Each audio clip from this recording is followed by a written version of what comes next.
আজকের বাড়িতে নতুন একটা সবজি রান্না হবে, এটা কোয়াশ। এটা আমাদের এখানে পাওয়া যায় না, তো দিদিকে কেউ একজন দিয়েছে। এটাকে কীরকম কী করতে হয় ওটাও ইউটিউব থেকে দেখেছি। আর এর গায়ে যে কাঁটাগুলো না ভীষণ হাতে লাগছে, তাই আমি এটা দিয়ে এখন ছিলে নিচ্ছি।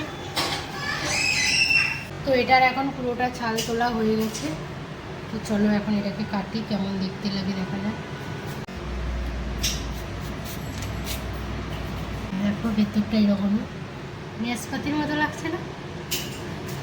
নাশপাতি পেয়ারা সবের মতো লাগছে, মানে ওপরটা পেয়ারার মতো লাগছিল আর এখন ভেতরটা নাশপাতির মতো লাগছে। এটা কি বীজ? সবজিটা না ভীষণই নরম, কাটছি যে একদম নরম। তো এখন কড়াই তেল দিয়ে দিয়েছি আর ফোড়ন, পেঁয়াজ দিয়ে এখন এর মধ্যে সবজিটা দিয়ে দেবো। আর এটাকে দিয়েছি আলু দিয়ে।